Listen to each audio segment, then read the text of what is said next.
We are pulling back the curtain on our own journeys, the ups and downs, and what led us to create a space where you can feel seen, heard, and supported. Whether you're navigating gut issues, chronic illness, or simply searching for balance, this podcast is here to remind you that you're never doing it alone. We both come from different healing journeys, but share the same mission, and that is to give you a space where you feel supported, empowered, and understood. So we'll be talking about our personal struggles, what we've learned along the way, and why we believe healing is a community effort. I'm excited to dive in. Maybe it's just the curiosity in me, but I'm excited to hear more detail about your story. And I know that we have so much in common, so many parallels with our healing journeys, but I'm really looking forward to dig into the details of your story from diagnosis to where you are now, which is in remission long-term, and all the parts in between. I mean, your story is equally as amazing. Yeah, Don't but I already play it know my down. story. Well, I want to know about yours. Basically, I was pretty young actually. I was in school when I started having symptoms, although never spoke about it.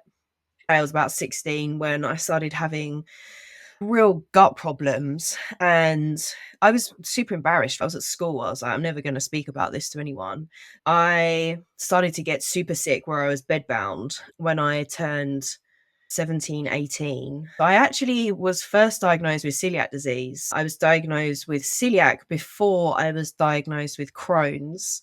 They failed to diagnose me with celiac disease. So it was actually my mum who asked them to test me for celiac disease. And my mum is not in the medical world or anything like that, but thank God she asked them to do so, because it enabled me to eat appropriately for my condition.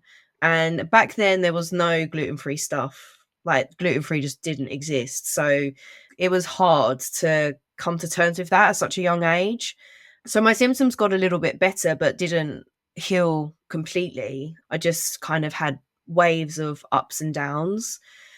And then it got to a point where I had a corporate job. I got my first corporate job when I was 17, 18, and things were getting quite stressful. It was a performance-based job in sales, so the pressure was on. I was training hard at the gym at this point, started bodybuilding when I was 16, so I was, trying to smash it in the gym every day. I had 2 horses. I was competing on them every weekend. Like, life was hectic. And my firm moved me out to Miami. I was just constantly ill and nothing was helping. Nothing was getting better. My symptoms would like smack me in the face and I would be like crying under my desk. And that went on for a while. I moved back to the UK when I was 21, and I'd basically been living with Crohn's unmedicated for that period of time. So once I received the diagnosis through an MRI of my small bowel, at that point I had 3 stitches. I was like doubled over every day. It was rough. So I got admitted into hospital and put on intravenous steroids. They told me I had gallstones. I had to have my gallbladder out. I refused, thank God. They told me I had pancreatitis. I didn't. I had Crohn's. So I was just getting like misdiagnosed left, right, and center, until they picked up on the strictures and the Crohn's disease through the MRI. So they didn't pick it up through any endoscopies, any double balloon endoscopies, anything like that. And then it was a case of just being put on steroids for years, which led to liver failure, kidney failure. So it was rough. I felt like I'd kind of just completely abused my body through medication when I never wanted it to be that way. I started to study in nutrition because I already had the love for it through the bodybuilding, and I was competing in bodybuilding, which wasn't helping either. Let's talk about the steroids a little bit before you move on. Yeah. Um, I'm curious to hear because for me, it was kind of like this thing that they're like, oh, you got to get on these medications. And they never really made me feel good. They just dampened things, brought the inflammation down so that I could function a little better in my day. But they never really made me feel like myself or like I was healing. It was just this thing that brought the inflammation down to a level where I could manage in my day. It's so interesting you say that because I didn't feel any different being on Mhm. them at all. I was still every single day, 2 p.m. in the afternoon, I was still getting smacked in the face with like doubled over abdominal pain. And they just were not even touching the surface. And all these other drugs that they were telling me to take as well, which naively you do until they don't work, and then they say continue to take them. Well, why would I do that? Why would I Mhm. continue to take something that wasn't helping in any way, shape, or form? And then it comes back around to, well, you need to look at your lifestyle and you need to change your lifestyle. But where do you start with that? It's a lot when you're trying to keep on top of life in general, and then you're having this extra layer of information shoved in your face that you don't know what that looks like. It's just adding to the stress levels, which are then adding to the symptoms, and it's almost like a bit of a vicious circle because you're never baselining, you're always just redlining constantly Yeah. because you don't know where your baseline is at that point. You're just existing, you're not even living at that point. Yeah. When every bite of food creates stress because you don't know how your body is going to react. It's like that borderline level of stress that is existing in your life from day to day is so high. And then Mm, someone comes in and says, "Well, you need to manage your stress levels." And you're like, "What does that mean?" yeah. Just eating food and moving through my day is stressful because I feel like I'm planning out where the closest washrooms are in case I need to run to the washroom and, when I'm doing my groceries. Yeah, even going out with your friends, it's like you're just horrendously uncomfortable the whole time, but you have to put on a brave face. And you don't want to be that person who's like, oh guys, look, I will come, but I feel ill, like if I need to leave. What, like, you don't even want to identify with that. I didn't anyway. So I just used to like bear it and just kind of go along with things when ultimately I was in absolute pain, like trying to enjoy a girl's day out or night out and just thinking like all I want to do is just curl up in a ball and be at Yeah. home. So it's, and then that also adds like a level of depression to everything. Yeah. Um and it just feels like you're getting swamped by emotions and physical symptoms. When you don't know how to heal, it's really hard to pick yourself up and draw yourself out of that hole. Yeah. And how long did you do the medications, steroids before you started to find something else?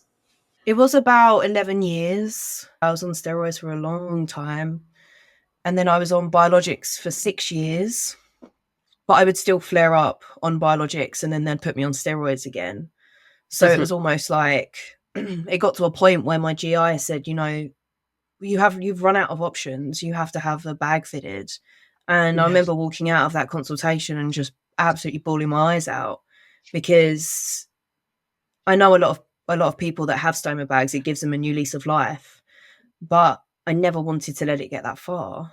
And coming from like a health background of being healthy and wanting to train, and it wasn't running the way my life just wasn't running in the trajectory I wanted it to.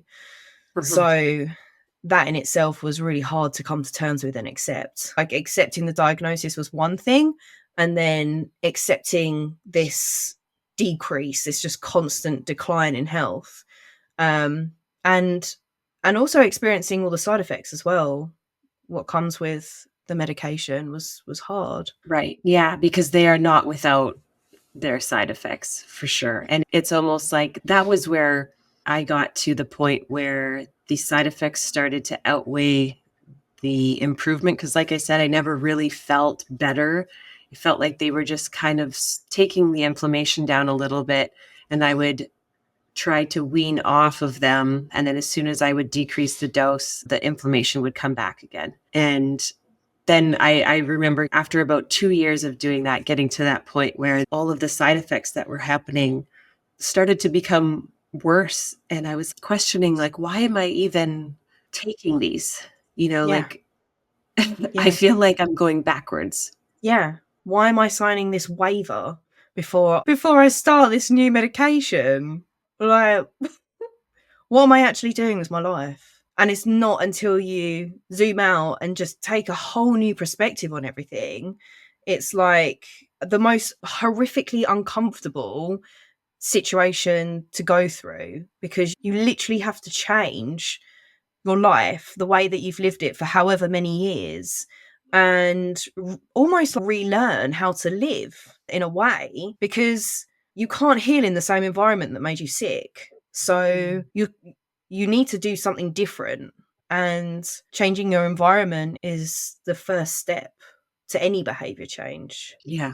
And that's the biggest difference between the type of approach that we start off with. The medication approach is just targeting the inflammation. And when we start to learn more and ask more questions, and educate ourselves in different approaches, we start to ask the question, okay, if this inflammation is causing all the problems, what's causing the inflammation? And then that's when the shift happens, like you said, because then now we're looking at the inflammation is a symptom, it's not the problem, and Mhm, it's addressing the environment mhm, that created the inflammation mhm, that really it's a whole paradigm shift. This journey for me has completely changed the way I look at health and mhm. the way our bodies function and the way that, like I said, that reactionary form of medicine where we just wait until people get sick and then we treat the illness with a medication.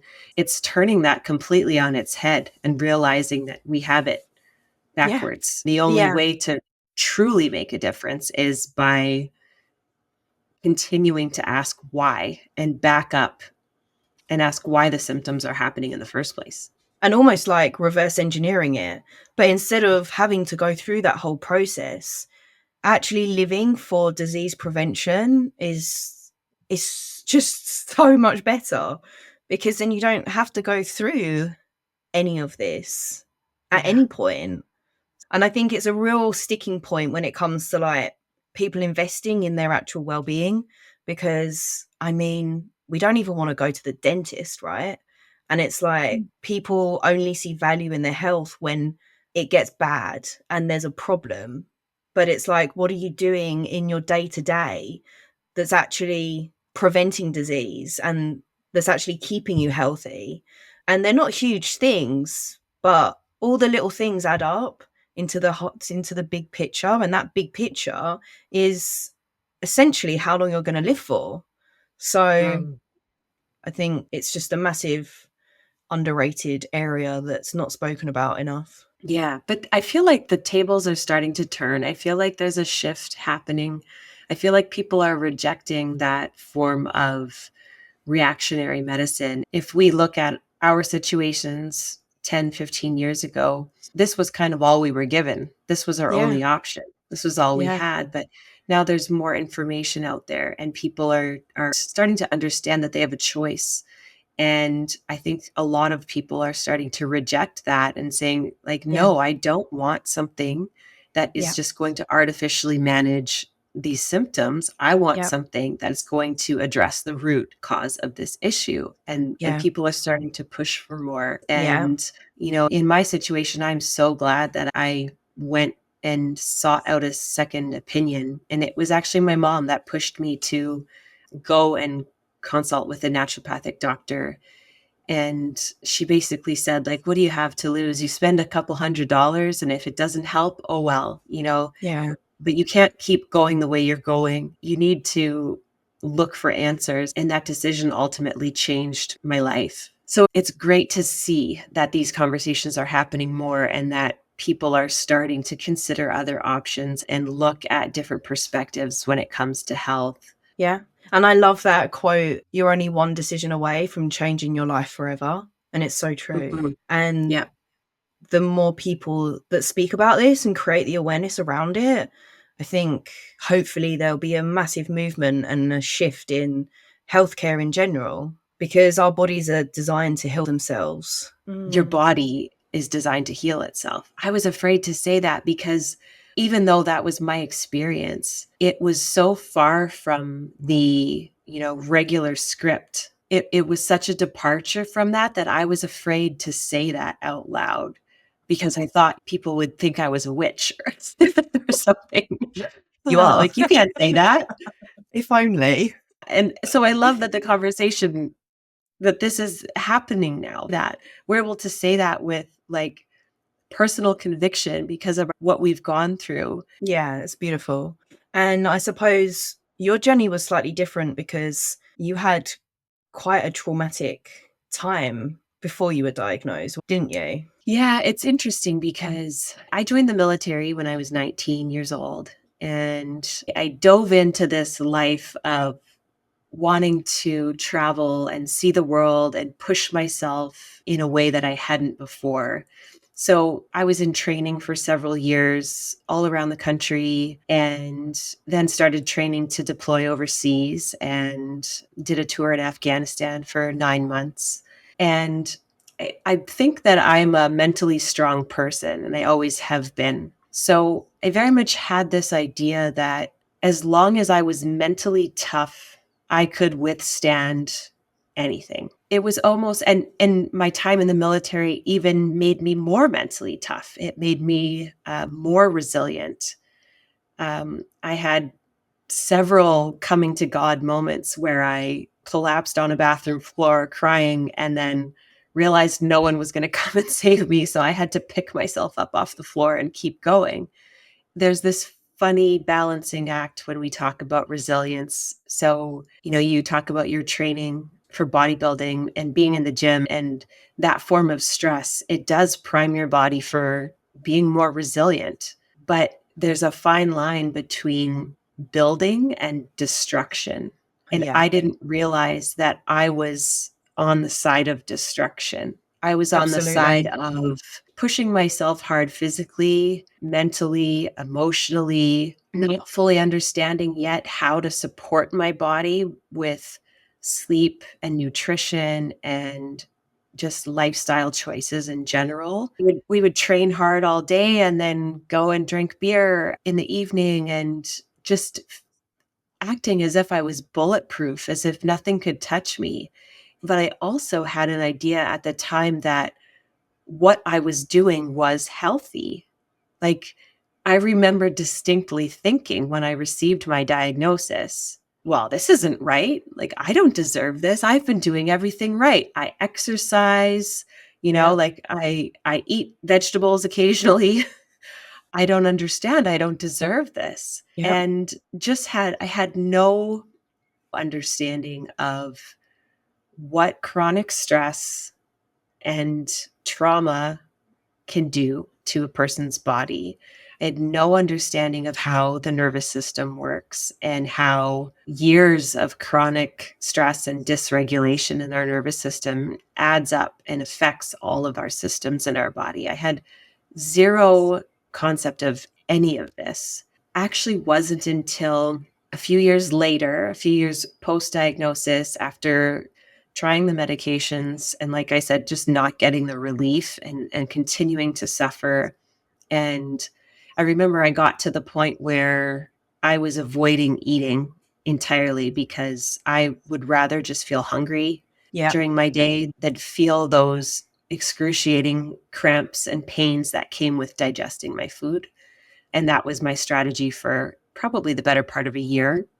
And you can imagine what that ends up doing to your energy and yeah, vitality and, mental acuity, all of the things. yeah. Um, And your immune and and your immune function too. Yeah. Yeah, pretty much everything. If we're not actually supporting the body nutritionally and giving it what it needs, you can't just avoid food for 8 months. Yeah. It doesn't work Yeah. that way. No. Um, but that was my strategy. That was my coping strategy at the time. And I remember when I did seek out that second opinion, when I went to consult with the naturopathic doctor, one of the things that she asked me was to make a timeline of my significant life events for the past 5 to 10 years. I had graduated high school, joined the military, moved all over the country for training, went overseas to a war zone, came back to Canada, got married, had a child, moved across the country again, got a divorce, moved across the country again, started a business. This was all within a 10-year span of time. And she's the first person that really made that connection for me, that stress on your body and chronic stress, what it actually does to your system. And then up until that moment, I had not even an inkling of thought that all of these crazy, chaotic things that had happened in my life could be having an impact on my health. Like, no awareness whatsoever, because you're almost just in survival mode at this Yeah. point. And as much as we don't actually factor in the wins that we have along the way, we just almost disregard everything else. And like you said, it just amounts to this destructive, almost too resilient mindset where you're not giving yourself any self-compassion whatsoever. Yeah. Yeah, not listening to the cues that your body is trying to give you. The body will start in whispers and give you these little nudges of, yeah, maybe you should start looking after yourself better. But we don't listen because we're not taught to listen, and we don't No. believe that the things we do really have that big of an impact. So Yeah. the symptoms just get stronger and stronger until they're unignorable. And then we are handed a diagnosis and we go, oh, Yeah. what happened? I don't Yeah. understand. Yeah. Where does this come from? Yeah, exactly. Yeah. Yeah, you 100% hit the nail on the head. I think that paradigm is starting to shift, thankfully, in recognizing that, the illness we're diagnosed with in our 60s really begins in our 30s. And that our health isn't as simple as a quick cause and effect. I remember even when I started on my healing journey and I started really looking at the food that I was eating, I still had that really short sighted mindset of, oh, I'm in pain or I have bleeding. What did I eat today? Yeah. As if it was just Correlate, that cause and always effect correlated. kind of. Yeah. A lot of the time, it's not the case. No, a lot of the time it's like, what has been going on this week or this month? Have you been getting enough sleep? Have you been under a lot of stress? Have you been pushing Yeah. yourself too hard? Have you been under eating and maybe relying on too much caffeine or sugar or alcohol or, all of these Yeah. things? Yeah. It's a lot. But I ultimately moved out of that place of poor me, why did this happen to me, to the complete opposite, to a mindset of viewing my illness as a gift because my illness woke me up. I was very much just existing in long-term survival mode for years and not even Mm. recognizing it. Yeah. And my illness woke me up to what I was doing and the effect that it was having, and has allowed me to go back to school and re-educate myself and learn about holistic health and nutrition. And I don't think I'll ever stop learning about these things because the Mm. more I understand, the more I want to know and the deeper I want to understand. And I think that hopefully things start to shift in this direction so that we are learning these things from a young age. And from a parent, I think teaching your children these types of practices that they can then start implementing as they grow up, then that in itself is going to prevent them from disease. And Yes. this type of awareness that can be generational is so important, because then when they have children, they're going to be a lot more relaxed, hopefully. They're not going to be suffering from anxiety because they'll know how to control their emotions. And even whilst you're growing a baby inside your body, if you're not going through these levels of anxiety or looking after yourself, actually, then you're giving that baby more tools to again prevent disease, and this is like generational. Yeah. So it's going to give our whole population a new level of life, and hopefully a better quality of life too, because people will be getting less sick, and that's what we want. Yes. And I think that that's a huge part of it is our medical system is very much focused on how do we stop people from dying because we're so afraid of dying, right? Mm, But there's been very little emphasis on quality of life and health span and how can we live healthy, strong, vital lives for longer so that we aren't just dependent on the medical system yeah. and getting all of these diseases. I don't think it has to be that way with a lot of these Mm, illnesses by learning and by educating the next generation. This is why I love working with moms so much and why moms are mostly who make up my clientele is because you educate a mom and the whole family benefits. Their whole family mm, starts to shift their habits and everybody notices this ripple effect of health in a family, which I think is just so beautiful. yeah. Yeah. Very fulfilling. I'm curious about what your turning point was when you started. Was there a moment for you when you shifted the way you looked at your illness? Was there someone that came into your life or something that you learned that caused you to change the way you were living and really start making some changes? I think it was just the general consensus of suffering from horrendous side effects from the biologic. Um, Things like extreme hair loss, and I'd pass out a lot of the time because my blood pressure's low anyway, but the biologic would just make it go crazy low. And I just got to a point after 6 years of thinking I was still having flare ups and almost comparing it and being like having the perspective actually on what have I got to lose at this point. I have all the tools that I need in my toolbox to know what to do to actually give my body the space that it needs to heal and take myself on this path. But I think and this falls under a lot of people as well, is having the confidence to actually execute, because we're almost kind of fear-mongered into being on medication and thinking, well, if I'm not on medication, then I'm going to die. It's just having that backing of yourself to say, no, this is not working for me. I need to do something different. Because how many Yeah. years possible to have pretty much like no positive outcomes, but have the potential and high risk of getting cancer, because that was one of the side effects, along with 20 other pages of side effects.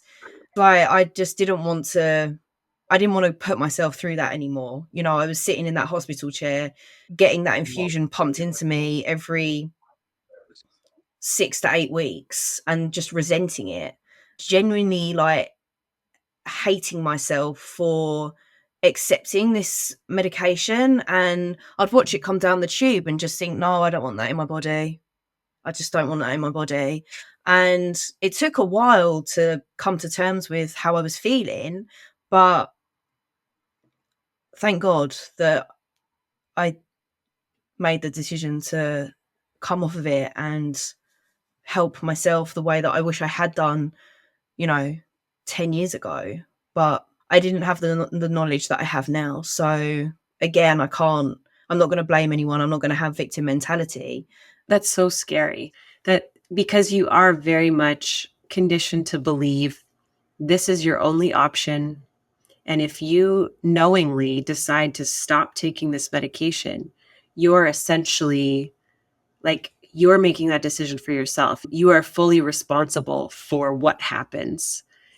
Definitely feel that there is a fear mongering element to our healthcare system. I never got to the point where I was put on biologics, and thank goodness, because I found a solution before that point.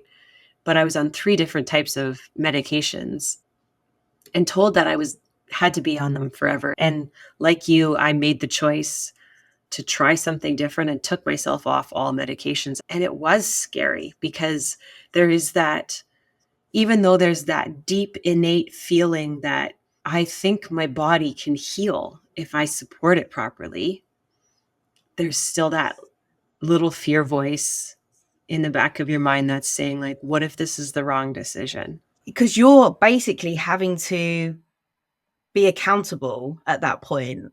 And I Mhm. think that a lot of people are, and I was scared of putting that responsibility into my own hands and not Yes. being able to like almost like rely on someone else to heal my body for me, I Yeah. suppose, in a way. We are conditioned to outsource the responsibility of our health to someone Yeah. else. We don't want to hold fully the responsibility of our health.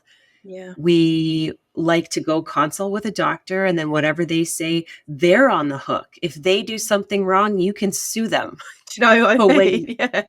but when you have the responsibility and you're saying, "No, I think I know best Yeah. about my body, and I'm Yeah. going to make this decision," it's all on you. Yeah. And I think it scares the living daylights out of people.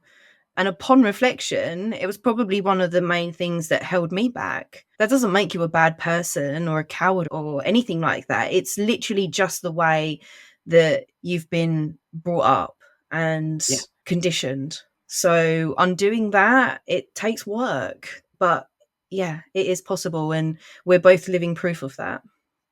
Yeah. And yeah, it's hard to even at the beginning, it's hard to even speak of it. Like I said, I had a fear of sharing my story too loudly because who am I to speak on this, right? I'm not a doctor. I don't have a medical degree. And so I felt like I wasn't qualified to speak Mm, on these issues. But in actuality, we are the most qualified, you yeah. know, given what we've gone through to speak about this and provide that. Blueprint almost for um, other people. Not everyone is going to have the same healing journey because people have had more trauma in their life than others. yeah, People will have to work on certain areas of their life more than others. And it's very subjective, but the general consensus is the same. And the thing that starts that and kicks it off is believing in yourself. absolutely. And believing that healing is possible, believing that there's much more to the picture than what we've been led to believe, where you just sit back and wait to get sick. Yeah. And I think that that's the biggest message that I want to share with our audience is that belief plays a huge role in your healing. Because if you subscribe to the way of thinking that you are sick and you view yourself as a sick person and you fully believe that narrative of you are chronically ill and that's how you will be for your whole life and there's no cure and take these medications, I think that that is a huge part of what kept me stuck for the few years that I was there. When I started, I don't view myself as a sick person anymore. And it's almost funny when I refer to myself as someone who has a chronic illness or something like that, because I'm doing an interview or creating content for social media. It's almost funny to me because that's not how I see myself anymore. I don't view myself as ill. I don't find that my illness really runs my life anymore. It's not even really that much of a thought in my mind most of the time. And I know that people who are listening who may be really in the throes of struggling with chronic illness symptoms might think that that's unheard of. that they could get to a point where they don't think about their illness anymore. But I think it's possible. And I think just knowing that it's possible and starting to shift your mindset toward a healing mindset and how can I support my body better versus viewing yourself as a chronically ill person. And then that's just what you're stuck with for good is probably one of the first steps. Yeah, it's almost, well, it is. It's transforming your mindset from a fixed mindset to a growth mindset, and knowing that Mhm. your condition doesn't identify you. You're not identified by your illness.